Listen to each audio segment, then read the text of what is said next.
Near the tail end of President Barack Obama's stint, and just as the Trump administration began to take over, sports media icon ESPN found itself in the middle of a political warfare, spearheaded by Jemele Hill. Prior to 2016, ESPN changed its business model to stay relevant. With individuals cutting cords across the country, the company would see its subscriber base drop extensively, beginning in 2011. 8 years later, ESPN has lost nearly 20 million subscribers, a number that would be far worse had it not adjusted its content to stay both notable and controversial.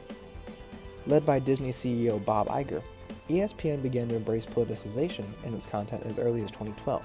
The organization's administration was aware it was losing in the numbers game and chose to embrace politicizing its content to maintain its daily relevance. You see, President Trump has bullied a lot of people. The very first thing that he uttered as he strolled down that escalator 2.5 years ago is that Mexico is sending us their worst: murderers, rapists, and drug dealers. That didn't shock the conscience of the NFL's owner. Him offending Gold Star families, nope. Him calling Rosie O'Donnell a pig. Him on the Access Hollywood talking about grabbing hoo-ha. That did not shock the very conscience of 7 NFL owners. They gave $1 million for the inauguration of President Trump. And now they seem to be shocked.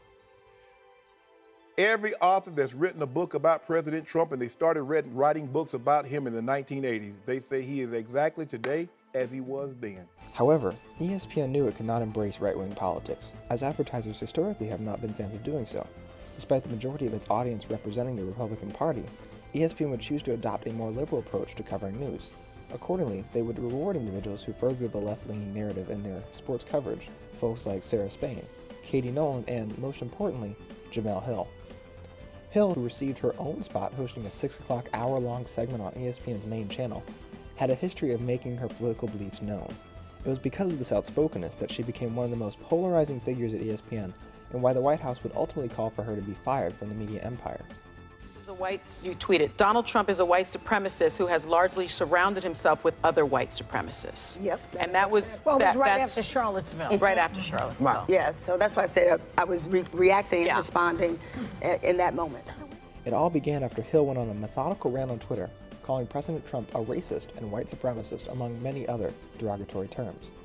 After facing no consequences, Hill continued to repeat her belief that Trump was a white supremacist far and wide, on TV, on social media, on radio, as well as on podcast. She knew that ESPN would not treat her the same way as they might treat a right-leaning on-air talent, because she knew ESPN agreed with her far left-wing liberal criticism of Trump. I believe there shouldn't be politics around sports. People use sports as a way to get away from everything, but when you include politics in sports, you're doing the complete opposite, and that isn't right. People use sports as a hobby, as a way to get away from everything, but when you include politics into sports, you simply just mess everything up. This should be utterly terrifying to all that enjoy the world of sports, as it highlights the standard that ESPN has now established when it comes to political speech. It goes as follows. You only have freedom of speech if you have the same political opinions as your employer. Even more noteworthy, Iger, who was then planning on running for president as a Democrat, acknowledged that he'd personally made the decision not to penalize Hill. This means that Iger, who was incentivized to attack the president if he wanted to run for president, was using his company to make political statements. This is where the story comes full circle. In some ways, ESPN politicized itself to make up for its continuous loss in regards to ratings. However, it has become evidently clear that the sports media monolith turned into a pawn for Iger to use in his journey in politics. Donald Trump's the most influential person in the world right now, and in particular, he's the most influential person in sports.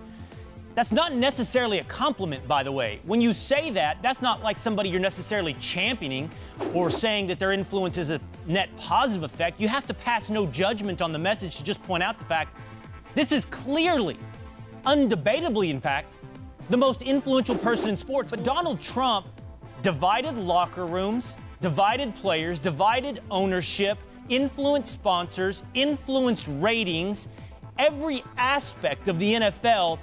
He had, in Sports Business Journal's, I think, very apropos words, the business on its back foot. Now, right-leaning individuals in the company are scarce, or they stay quiet about their political preferences. Not only has Iger created a ratings dumpster fire with his dictator-like decree for outspokenness, but he has also turned one of the most recognizable brands into one of the most exclusive cults in the nation.